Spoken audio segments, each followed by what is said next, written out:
We're down here at Raptors practice with head coach Darko Rajaković. Coach, wanted to check in with you. It's about halfway through the season right now. Look, results-wise, the record isn't necessarily where you guys want to be, but process-wise, how are you finding the process of this team? Because Masai had said something in his press conference where he said Darko's play style is really sustainable. So I wanted to hear about your thoughts on the process of how the things have gone this year. Definitely we have a team that's in the making. We had a lot of changes on the roster, and it really feels like a new, fresh start of the season for us. And today and tomorrow we have 2 days before we play Clippers, and it really feels like a training camp in a sense. So we were able to implement a lot of stuff offensively and defensively that we did not have chance to talk to the guys and teach them in past week or two. But it's really that. It's a process. Right now with the team is shaping the team around our core players, around Scottie and Quickly and RJ and a young group of guys that we have, and really looking forward to get Jak back with us to establish that chemistry with him as well. I think those are the most important things in preparation to finish this season, but also leading into the next season. Great. So I know coming into the year, a lot of the talk was about the ball movement is going to change on this team. We have seen that. You guys are third in the league, I believe, in passes per game, second in assists per game. How are you finding this new group in being able to execute that? And sort of what were the initial challenges when you wanted to put that style of play in? For sure, challenges because players coming from different teams with different habits. That was our biggest emphasis today on the court regarding offense. We wanted to put guys on the court to understand the spacing and to understand the flow. We're giving players freedom to play with, but also there is a responsibility that comes with that. Ball movement, body movement is something that's very important, and that's not going to change. That doesn't matter who's on our roster. That's something that I believe is very sustainable in the long run, and something that's going to help us to build a team in the future. Do you think, because of the trades now, you've had a lot more guards on the roster than when you started the season, for example. Does that make it easier to play .5 basketball, considering that a lot of it is deciding to shoot, pass, or drive the ball in a short span of time? It is. It makes us faster offensively. It makes us a little bit smaller defensively. Yeah. Right now we're struggling with our defensive rebounding, and that's something that we got to continue to focus on and get better. But offensively, I really think that ball movement, and especially when we open up the floor with more shooters and more shooting capabilities, it's going to help with our ball movement even more. Okay. So I want to ask you about some of the new guys that have joined the team. RJ, I think, has really hit the ground running. He's shooting 56% from the field since coming to the Raptors. And I looked it up. He's only taken 3 mid-range shots in 12 games since coming to Toronto. What were the conversations like that you've had with RJ about taking his game to the next level and getting him to play the right way?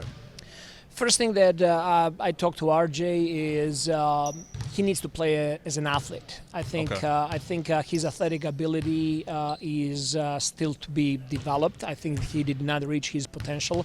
I want him to play above the rim. I want him to be aggressive. I want him to take spot-up shots and take the ball to the rim. But at the same time, I want him to be playmaker and to make the right decisions. I don't want him to feel that there is any kind of pressure that he has to score. I always say we don't decide how defense is going to guard us. And if they put 2 players on you, he has to be able to find his teammates and find open people. And a great example is in last game we were running an ATO play for him. He touched the paint. He had opportunity to score, but whole defense collapsed, and then he quickly find Gary Trent for wide open 3. So that's kind of like something that we gotta continue developing in his game. Okay. I wanted to ask you about Emmanuel quickly as well, right? I know you said the other game you wanted him to shoot more threes. You get 8, 9 attempts up per game. I'm curious, have you had a lot of players in your career who are as talented as Quickly, who you have to ask them to shoot even more often than they do? Because I feel like most players want to shoot, instead of in this case where you're almost asking them to shoot more. No, I don't think he has a problem to shoot more threes. I think he's on a new team. He's trying not to come off as, whatever, selfish guy or Sure. whatever. Yeah. He's trying to move the ball. He's trying to find his role on the team and how that develops for him. I think it's going to come natural. I would not put too much stake on that. Obviously, I'll try. We're going to try as a team to put him in situations to have more of those opportunities. He's also a guard that really depends on quality of screens. And, Right. First couple of games that he had a chance to play with Yak was really freeing him up. And he was getting more opportunities to shoot floaters and three-point shots. So I think it's going to come naturally. He's very aggressive player, and that's what we need him to be. He needs to be aggressive to score. Yeah. Well, I think this might be speaking to the same point about, playing off of a big and all this space that a guy like Jakob right behind us creates with his screening. But notice that his two-point percentage right now is a little bit low. It's under 40%. For the first time in his career. Do you feel like there needs to be some improvements there, or when you look at the film, is it a shot selection? Is it just randomness? Is it I'd just like to hear your diagnosis about his work inside the arc. It's very hard to assess, just like after whatever it was, that 10-12 games in. I think a big part of his floaters and his mid-range shots, they're coming when a big man frees him up and he has those shots. Okay. And lately we did not do a good enough job of freeing him up, so a lot of times he was actually getting contested shots. So we need to do a better job as a team, and me as a coach, to put him in situations to have cleaner and better looks. I think that his shot is just fine, so I believe that he's going to be completely fine there. Okay, good. Wanted to talk about Scottie as well. So we've seen him take this big jump this year. He's doing a little bit of everything, honestly, especially with Jakob out. He's playing center sometimes. He's double-teaming the ball. He's creating a lot of the offense, drawing double teams. Like, pretty much anything you could ask Scottie to do, he's already doing. So we see that on the court. Off the court, how have you seen him grow as a person and as a professional in your time here since joining the Raptors? I think Scottie is doing a great job. Obviously, everybody can see the progress that he's making on the court. At the same time, he's doing a really good job. He's the one. He's a young player. It's hard for him to be leader with his voice with the guys. But what he does a great job of leading by example. He is putting a lot of work in. He's early coming to the gym. He's also going really hard in every single practice and shoot around, and that sets the tone for everybody else to go and work really hard.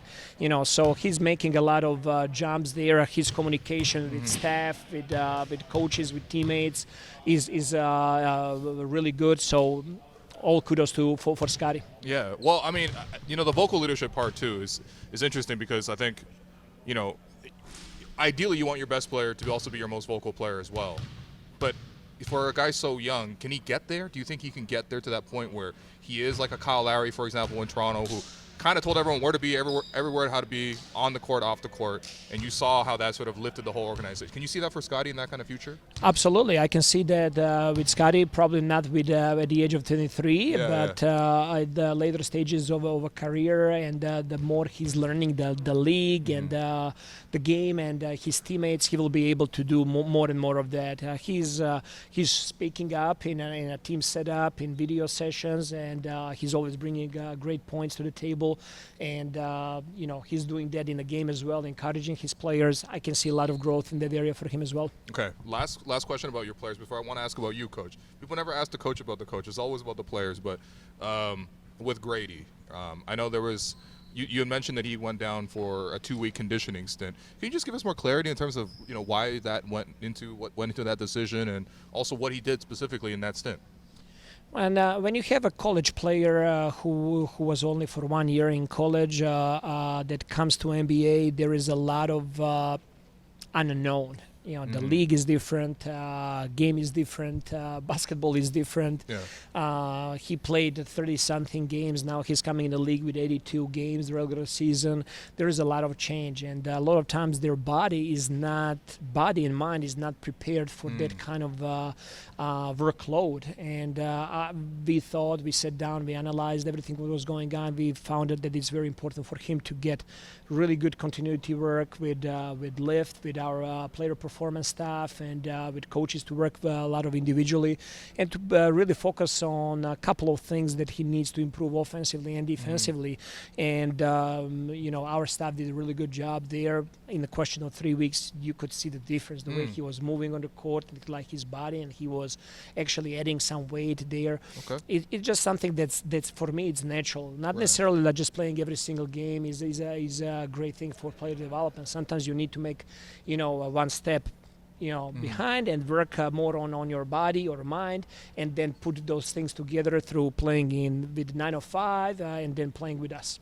Yeah, I noticed, to your point, the assistant coaches that work with him, I know Evo, for example, works a lot with Grady.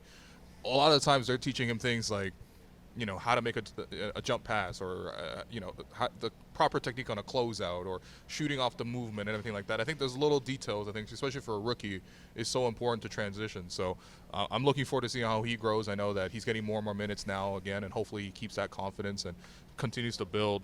Now, I wanted to ask about you as well. So you've had a couple interesting few weeks. Number one, I want to start with your meeting with Phil Jackson. We know that Alex McKechnie is going to get the assist for that one. But yeah, what did you take out of that, and what do you think of Phil? What comes to mind when you think about Phil Jackson? Phil Jackson is one of the greatest coaches ever to coach the game. Yeah.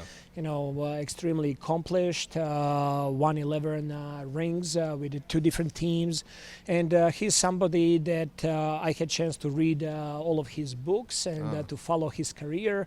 Somebody that I admired from afar, and I felt very, very fortunate to have a chance to sit down with him, meet him in person, and to spend almost 2 hours talking basketball, and to create some relationship with him that's going to continue to grow. We were able to talk about state of the game nowadays. We were able to talk about ideas on offense and defense and the player development. It was really, really helpful to see his approach, and there is something special about him, just the way he sees things, like he sees it with different kind of lenses, and it was very helpful for me to hear that from him. Okay, so we should expect to see the triangle offense sometime in Toronto? We'll see. Okay. Maybe parts of it. Yeah, parts of it for sure. I wanted to ask you, so that later that day, you guys play the Lakers, and then, I'm not going to get you fined again, but you had an incredible moment, post-game, and unfortunately that comes with a cost, $25K. Is that the biggest single expense you've had so far?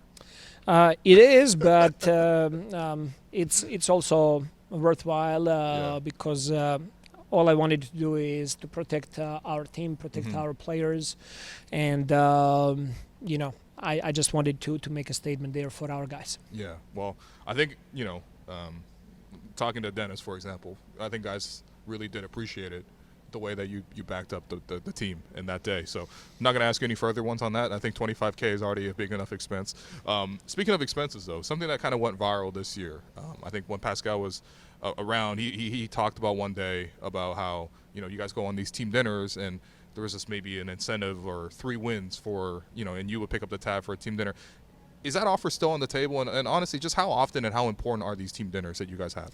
I mean, the whole deal there is, it's not about me buying a dinner. It's not about that. It's about just team bonding, Right. And I don't have any problem to pick up a tab when we get 3 wins, and I'm really looking forward to get those 3 wins this season, like everybody else. But that's just part of the culture of us being together and sharing for each other and helping each other.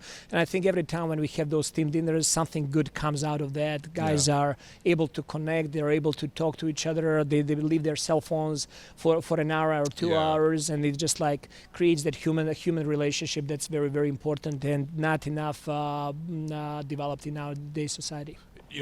First off, that's really interesting, and I know Popovich, for example, used to always do this, and I know you have spent some time with the Spurs, but the point about phones. So there was 2 nights ago now, Karl-Anthony Towns scores like 62 points, and I think at halftime all the teammates were like aware that, oh my God, Embiid is also scoring 70 points in that game. So there was almost a competition almost mid-game, but you kind of need to be on your phone at some time in halftime to even be aware of that. Is that something that you've seen happen more and more in the league, and is that something that do you have rules around phones, for example, in the locker room? phones are became such an integral part of life of everybody that it's hard to take those phones away. I know what my routine is. I know that before the game I turn my cell phone off, and until I'm done with game and media and coaches meetings, I'm not looking at my phone. Right. I am 100% dedicated my time there. With players it might be a little bit different, and From a different generation. Different generation. I'm trying to educate them a little bit on the importance of that communication at the halftime, and just like for them to catch a breath and like talk to each other, and like instead of just going straight to their phones. But it's a work in progress. Yeah, I'm sure you're not the only head coach in the league that's dealing with this thing. So I got two more questions for you, just really quickly. I know on a somber note that your friend Decky had passed last week, and it's been really beautiful to see the tributes that the Warriors have done for him. I saw Partizan also did a tribute for him as well. The fans have been great. You having known him personally, what kind of things have you done to sort of process and care for yourself in this moment? Because I'm sure it's a huge loss for you. Huge loss for me, huge loss for basketball community, but the biggest loss for his family. I was able to connect with his brother very next day after he passed away, and he said one interesting thing. He said, like, we cannot be crying, we cannot be, that Decky doesn't want that. Okay. He was always about positive things and looking forward, and fighter. He wants us to move on, and that really resonated with me. It just puts things in perspective, For sure. and puts things what is the most important in life, and that's family, and that's friends, and that's people that you're surrounded every single day. And we're gonna miss Decky big time. He was an amazing human being, always with a smile on his face, always upbeat and positive, and somebody. His legacy is his smile. Yeah, well, I mean, I think there's a lot of strength that comes in positivity as well. And seeing you work well on your team, you always bring positivity, no matter what. Even if the team's losing or in a tough moment, you bring positivity. So I want to give you that credit as well, Coach. Last one, you and your wife Gaga are starting a new charity initiative. Tell us about that initiative and just how that came about and why you want to do it. We talked about it in the summer, and we set our mind that we want to do something to help community and to give back to community. While we were living in Memphis, we were able to connect with people in the St. Jude's Hospital. Okay. And we had a couple of visits there, and it really touched our heart, their mission, and the way how they're treating their patients and how they're helping the kids there. And at the same time, when we came over here in Toronto, we learned about Sick Kids Hospital. Today we'll have an opportunity to visit with them as well. Yeah. And we wanted to tie something that, we want to be a team that has a lot of assists and they're playing together on the court and share.